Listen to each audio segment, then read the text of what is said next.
자, 삼각망의 종류까지 봤으면 그럼 이제 삼각측량을 어떤 순서로 하는지 방법을 알아야 되는데, 순서를 외울 수 있으면 좋겠지만 얘네를 다 외우기는 쉽지 않아요.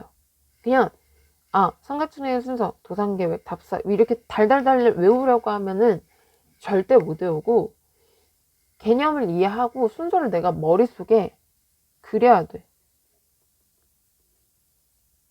그러면 선생님 순서 알아야 돼요? 알아야 돼요. 왜냐하면 그전에는 그런 문제들이 많이 나오지 않았지만 최근 들어서 무슨 측량의 순서, 뭐의 순서 이런 걸 물어보는 문제들이 간혹 나오기도 해요. 그래서 알면 좋겠죠. 그러니까 내가 이거를 글자를 다 외우려고 하기보다는 개념을 이해를 하면 돼. 자, 뒤에서도 다른 측량의 순서에서도 할 때 계속 다르겠지만 기본적으로 하나 잘 알아두면 좋은 건, 측량에는 크게 두 가지 작업으로 나뉩니다. 바깥에서 실제로 측량을 하는 외엽과, 그렇게 바깥에서 측량을 한 걸 가지고 들어와서 계산을 하거나 조정을 하는 실내에서 하는 작업, 내엽, 이렇게 크게 두 가지로 나뉘어요. 여러분 기능사 시험 봤을 때 내가 그렇게 외엽을 하고 내엽을 한 것처럼 보이지 않겠지만, 사실은 토탈 스테이션 같은 경우에 이렇게 점 4개를 프리즘을 읽고 나서 여기 사이의 거리를 구하라고 되어 있죠. 여러분 이렇게 시험지 주고. 그래서 이렇게 토탈 스테이션으로 보는 작업 자체는 외엽인데, 이것들을 다 좌표값, 거리값을 쓰고 이렇게 계산을 했을 거야. 기억 안 나면 조금 심각하긴 하지만 아무튼 이렇게 계산을 했어요.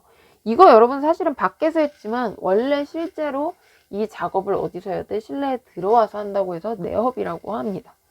어쨌든 그래서 크게 측량은 보통 바깥에서 하는 작업 외업과 안에서 하는 내업으로 나뉘어요. 그럼 외업은 어떻게 나뉘냐? 일단 계획을 합니다. 내가 측량을 어떻게 하고 어디를 측량하겠다. 지도상에 어떻게 표현하겠다. 지도 위에, 도상 위에 어떻게 표현하겠다. 계획을 세웁니다.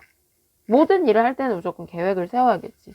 그러면 내가 우리나라에서도 수원 지역을 측량을 해보고 싶어. 그럼 이제 우리가 수원에 살고 있으니까 현실감이 떨어지죠. 그래서 수원 말고 어디로 할까? 좀 좋게 제주도로 할게요. 최근 들어 제주도 놀러 가고 싶어가지고.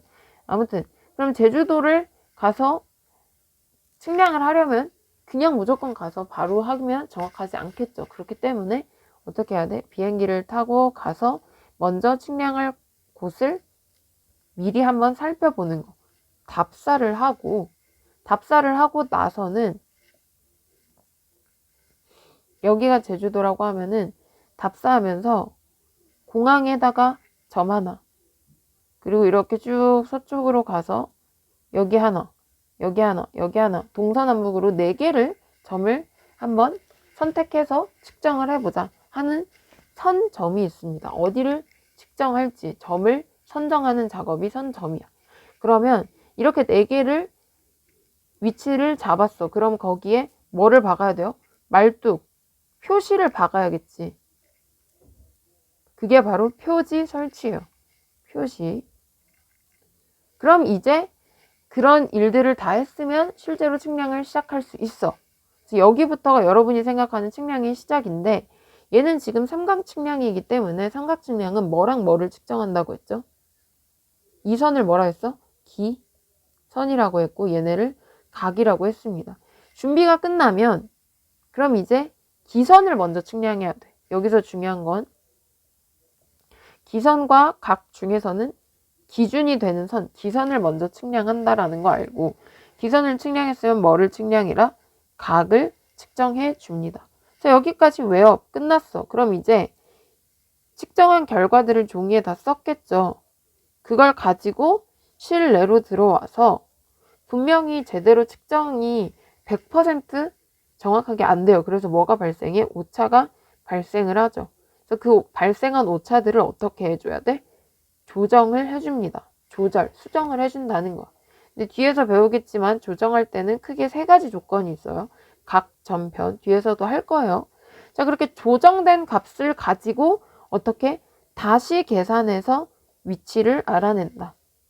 그러니까 이렇게 기선 측량, 각 측량 하는 게 끝이 아니라 발생한 오차를 조정해서 정확한 위치를 계산해 내는 게 바로 내역에 포함이 됩니다. 그래서 순서를 볼 때 선생님이 간략적으로 설명을 해줬지만 이렇게 보면 돼. 측량을 하기 전에는 크게 두 가지, 바깥에서 하는 외업과 안에서 하는 내업으로 나뉘는데, 이거는 삼각 측량뿐만 아니라 모든 측량들이 다 비슷한 순서로 이루어져요. 먼저 하기 전에 무조건 계획을 세우고, 계획을 세웠으면 측량하고자 하는 지역을 실제로 가서 먼저 살펴보는 답사를 하고, 답사가 끝나면 우리가 측정하고 싶은 점, 뭐 4개가 됐든 몇 개가 됐든 선정합니다. 점을 선정해서 거기에 말뚝, 표시를 세우는 게 바로 표지를 설치하는 거. 그럼 여기까지 준비가 끝났어. 그럼 이제 측량을 시작하는데 얘는 삼각 측량이다 보니까 기선하고 각을 측정해야 합니다. 근데 기선하고 각 중에는 뭐를 반드시 먼저 해야 된다? 기준이 되는 선, 기선을 먼저 측량하고 각을 측량한다. 그래서 이렇게 측량이 외업이 끝나면 분명히 오차가 발생하기 때문에 조정이 필요하고 그 조정된 걸 가지고 다시 계산을 해서 정확한 위치를 알아내는 게 바로 삼각 측량의 순서가 되겠습니다. 이거 말로 설명해 보면 여러분이 더 쉽게 이해할 수 있어. 그냥 달달달 외우라고 하면 진짜 못 외워요. 자, 그러면 하나씩 더 자세하게 살펴볼게. 측량 순서의 첫 번째는 무조건 뭐? 지도상에 어떻게 표현할지 계획을 한다. 측량을 시작하기 전에 여러분이 눈으로만 보면 안 따라올 것 같아서 일부러 밑줄을 쳐주는 거예요. 다 밑줄을 치라는 게 아니라. 측량을 시작하기 전에 측량하고자 하는 지역이나 또는 그 지역의 지도, 그리고 대략적인 항공사진이 있을 거예요. 그 지역을 찍은 사진. 그걸 가지고 측량에 대해서 전반적인 것들을 계획하는 겁니다. 예를 들면 우리가 수원에서 살고 있는데 제주도를 가서 측량을 할 거야. 그럼 그때 왜 제주도를 가는지 목적하고 측량하는 지역 제주도, 그리고 제주도로 갔을 때 며칠이 걸리고 시간이 얼마나 걸릴지 작업 양과 날짜, 그리고 비행기 값이랑 왔다 갔다 하는 경비, 얼마나 정확도를 가지고 측정을 할지 이런 모든 것들을 고려하는 단계가 계획하는 단계라는 거. 얘는 측량뿐만 아니라 사실은 모든 일을 할 때는 계획을 세워야겠죠. 그래서 여기에는 밑줄 칠게요. 측량의 전반적인 사항에 대해 계획하는 것이다. 자, 그럼 이렇게 계획을 했어. 제주도로 가겠대. 그러면 한번 그 실제 현지에 도착해서 전반적으로 우리가 세웠던 계획대로, 예를 들면은 우리가 세운 계획은 제주도를 한 바퀴 돌아서 측정을 하기로 했는데 한 3일이면 될 거라고 계획을 했어. 계획상으로는 3일. 근데 한번 실제로 가서 보니까 3일 계획대로 작업을 할 수 있는지, 우리가 계획한 대로 실천할 수 있는지 한번 확인해 보는 거예요.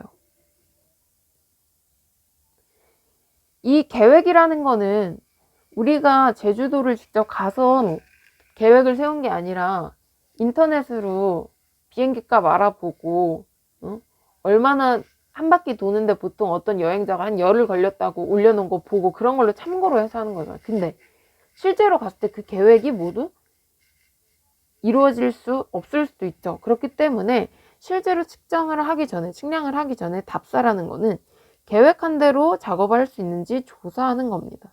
밑줄 칠게요. 계획대로 작업할 수 있는지 가서 조사를 하는 게 답사다. 그럼 이렇게 한번 계획대로 이루어지는지 할 수 있는지 확인을 해서 우리가 3일 생각했는데 도저히 3일로 안 되겠어. 5일로 늘려야 돼. 이렇게 수정을 할 수도 있겠죠. 계획을 변경하기도 하겠죠. 이렇게 계획대로 할 수 있는지 확인을 해보고 확인이 다 끝나면 선점을 합니다. 제주도 안에서도 모든 점을 다 측정할 수는 없지. 그 안에서 측정하고자 하는 점을 몇 개 선택을 하겠죠. 그래서 삼각점의 위치를 측정하고자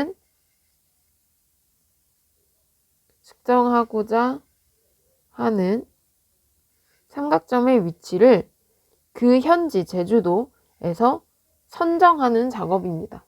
점의 위치를 골라내는 작업이야. 자, 그러면 삼각 측량이기 때문에 제주도 안에서 점들을 이렇게 삼각형 모양이 되도록 만들어 나가겠죠. 이렇게 삼각형 모양이 만들어지도록 점을 선정을 하겠지. 그러면 이때 삼각점이 어떻게 모양이 분포되어야 되냐면 이렇게 삼각형을 만들었을 때 무슨 삼각형에 가까워야 하냐? 정삼각형. 체크할게요. 삼각점의 분포는 어떻게 만들어야 되냐면 이 점들을 다 연결해서 망을 만들었을 때 정삼각형에 가까운 형태로 점을 선정해 준다. 그리고 구역 내에 고른 밀도로 점을 설치한다. 자, 제주도 안에서 서쪽은 막 이렇게 듬성듬성 이렇게 하고 남쪽에는 이렇게 촘촘하게 하고 그럼 당연히 얘네가 더 정확하고 얘네가 정확도가 떨어지겠지. 그러면 전체적인 측량이 망하게 되겠죠. 그래서 한쪽 구역에 쏠리면 안 되고 고르게 점을 분포시켜야 된다. 이렇게 고르게 비슷하게 점을 분포시켜서 나가야 된다. 그리고 이렇게 점을 선정하고 나면은 그 위에 뭐를 세운다 했어? 말뚝. 점 위에 말뚝을 세워야 되죠.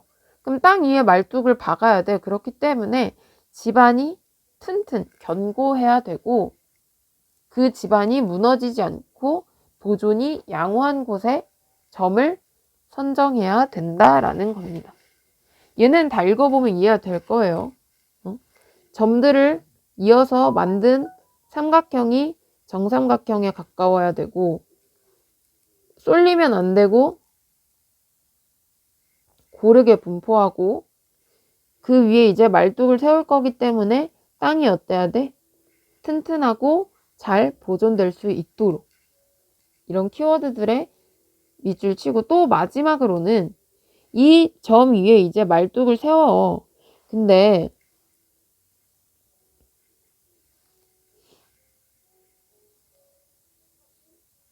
여기에다 하나 세우고 아니다. 산 꼭대기 말고 이거 산이에요. 산 꼭대기가 아니라 다 여기에다 세웠어. 점들을. 이렇게. 그러면 여기에서 여기가 잘 보여요? 안 보이겠죠? 그래서 삼각점이 잘 보일 수 있는 지역에 선정해야 된다. 이건 당연한 거야. 그래서 지금 같은 경우에는 사실 여기서 이렇게 하면 관통을 할 수가 있어. 근데 예전에는 관통이 안 됐어요. 그래서 보통 어디에 많이 했냐면 잘 보이도록 산 꼭대기에다가 한 경우가 많습니다. 그래서 점을 선정할 때 이런 조건들이 필요해. 그래서 여기서 문제가 나온다면 삼각점의 선점 시 주의사항에 대해서 나올 수 있을 것 같아요. 자, 혹시 모르니까 선생님이 한 번 더 비슷한 내용이지만 또 정리를 해줄게요. 다 여기에 있는 내용인데 추가적으로 이런 말로도 나올 수 있다라는 거. 첫 번째.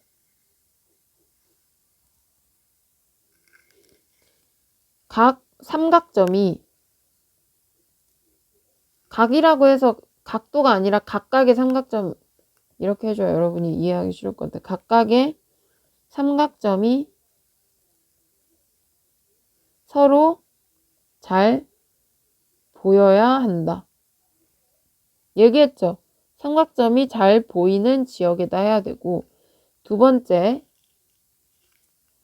삼각형. 그 삼각점을 연결해서 만들어진 삼각형의 내각, 한 개의 내각은 60도에 가깝게 이게 지금 말로 어렵게 표현되어 있어서 그렇지 이런 얘기예요.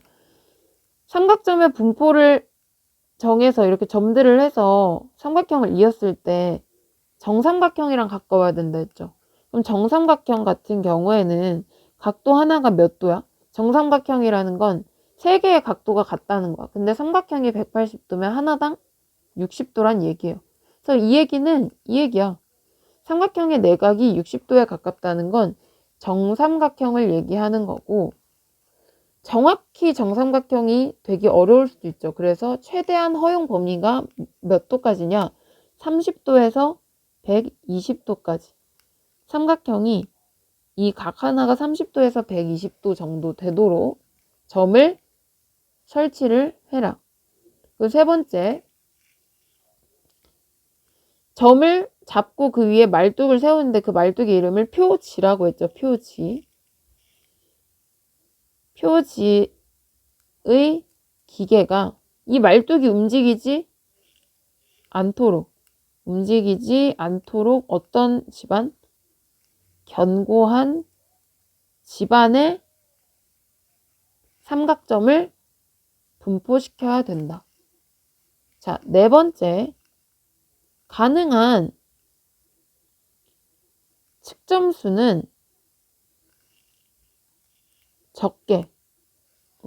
많이 한다고 해서 정확해지는 것도 아니에요. 오히려 많이 하면 할수록 실수가 더 많이 생길 수가 있어. 그래서 많이 한다고 정확해지는 게 아니기 때문에 최대한 적게 할 수 있으면 적게 하고, 자, 지금 우리가 배우는 삼각 측량이 기준점 측량이죠. 기준점 측량 다음에 이게 끝나면 뭐 할 거야? 세부 측량을 할 거야. 그래서 이 점들을 뭐에 이용 가능하게 해야 하냐면 세부 측량의 이용 가치가 높아야 합니다. 이용 가치가 높아야 합니다. 그리고 마지막 6번은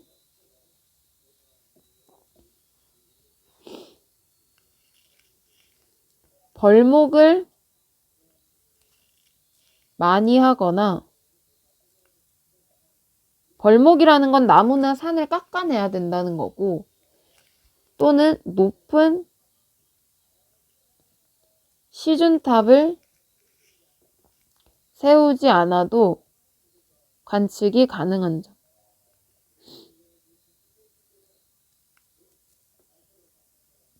만약에 나무가 많은 곳에다가 점을 설치를 하면, 이렇게 나무가 많은 곳에 굳이 이 사이에 점을 설치를 하면 잘 안 보이기 때문에 나무를 다 깎아야 되죠. 그럼 뭐가 들어? 돈이 들잖아. 그리고 또 잘 안 보여서 높이 하려고 이렇게 시준탑을 세우면 또 돈이 들잖아. 근데 굳이 그렇게 해서 돈을 쓸 필요가 없다는 거죠. 그래서 벌목을 안 해도 되는 지역에 세우고, 높은 시준탑을 세우지 않아도 되는 지역에 이 6가지 조건들을 충족시켜서 뭐를 선정해라? 삼각점을 선점해라. 이런 얘기입니다. 문제를 한번 풀어볼게요.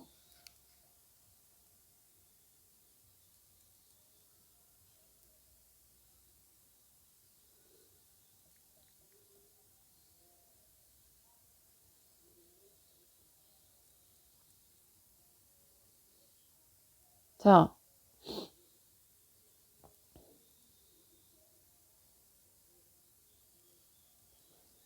삼각점을 선정할 때 측정하고자 하는 점들을 어디를 측정할지 점을 골라낼 때 주의해야 될 사항으로 옳지 않은 거. 후속 측량의 이용 가치가 있어야 된다. 이거는 세부 측량. 자, 지금 계속 하는 게 삼각 측량이 기준점 측량이잖아. 그러니까 삼각 측량을 하고 이 안에 세부적으로 또 측량을 할 거예요.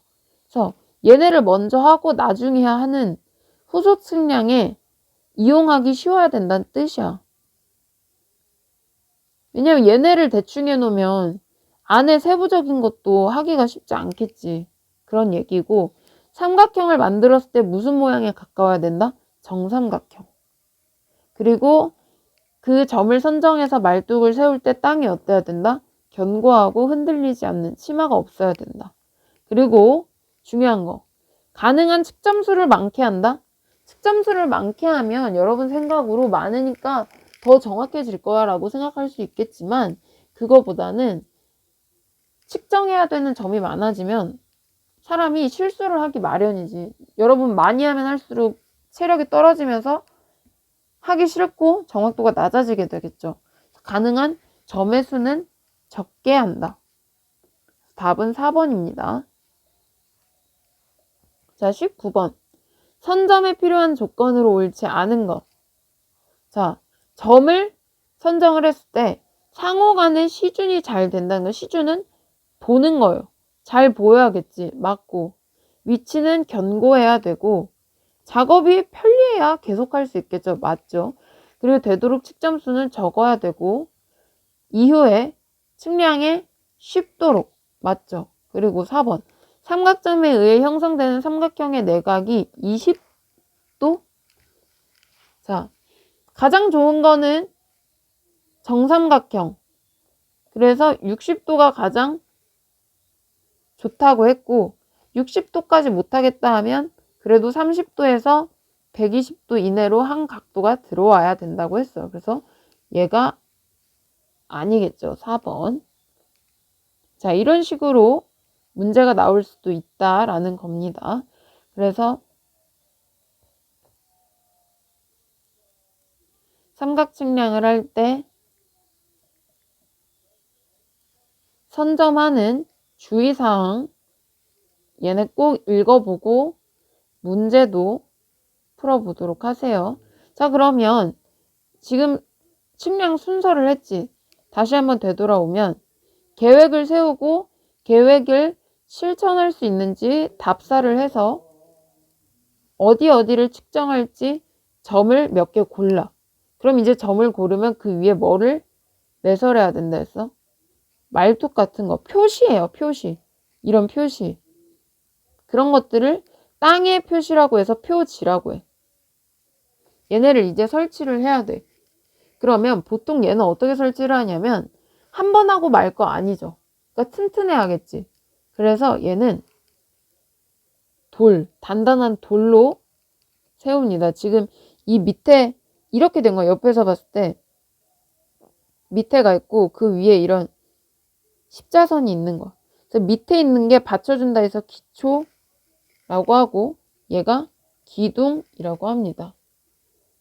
그래서 보통 얘네는 반석이나 주석, 돌로 이루어져 있고 가장 단단한 게 돌의 종류 중에 화강암이어서 얘를 사용한대요. 그리고 삼각점, 이 삼각점에 여기 말뚝의 머리에 뭐가 있어요, 지금? 말뚝 머리에 십자선이 새겨져 있고 측면, 옆에 여기 보니까 이게 측면에 이게 붙어 있어, 이런 게. 거기에 뭐뭐가 나와 있냐면 측량표의 종류,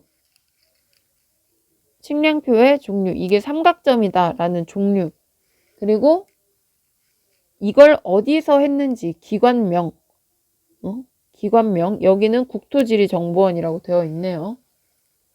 그리고 얘가 몇 번째인지 번호, 이런 거. 말뚝 옆에 측면에 이런 측량 종류, 기관명, 번호 등을 새겨둔대요. 그러니까 어디서 실시했는지 이런 거 이름을 써둔다는 거야. 우리 학교 안에도 있어요. 자, 그렇게 해서 표시를 새겨두는 걸 표지라고 합니다. 그럼 얘도 마찬가지로 그 위에 돌을 세우는데 얘를 돌을 세우는 거 설치할 때 주의사항이 있어요. 근데 얘도 뭐 외우는 게 아니라 생각을 해보면 돼. 한 번 쓰고 말 게 아니라 영구적이고 오래 가야 돼.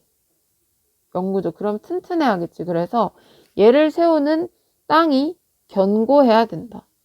응? 근데 뭘 보고? 매설을 표준 기준을 가지고 견고하게 매설해야 된다라는 거고. 자, 그 다음에 지금 얘네가 두 가지로 나누어져 있다고 했잖아요. 밑에 받쳐주는 부분, 기초. 그리고 얘가 말뚝 또는 표주라고 불러요. 표식, 표시의 주된 기둥이다 해서 이렇게.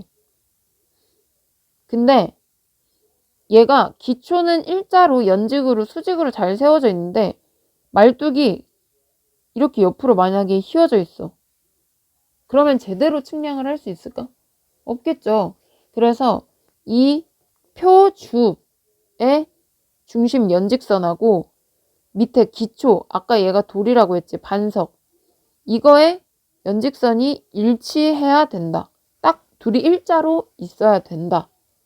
그래서 표주 중심과 반석의 중심이 동일한 연직선에 있어야 된다라는 거고, 반석은 수평으로, 반석은 이렇게 수평으로, 그리고 십자 표시, 이 위에 십자 표시 있죠? 얘네는 남북 방향으로 설치를 한다. 이쪽이 북쪽을 바라보게, 그리고 얘가 남쪽을 바라보게.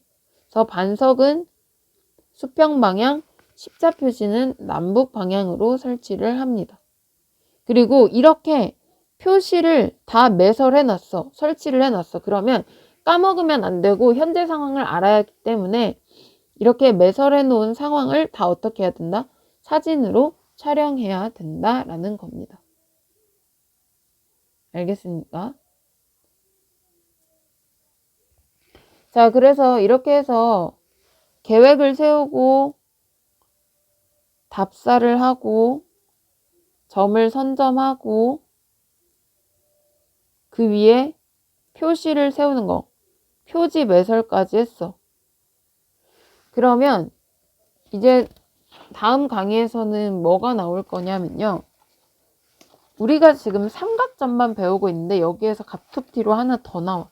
삼각점만 알면 좋겠지만 통합 기준점이라고 해서 여기에서만 다뤄야 된, 이 단원에서만 나오는 건 아니고 사실은 다른 단원에서도 계속 나오겠지만 하나 알아둬야 될 게 있습니다.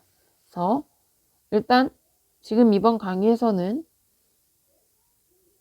여기까지, 표지까지 꼭 복습하시고 공부하시기 바랍니다.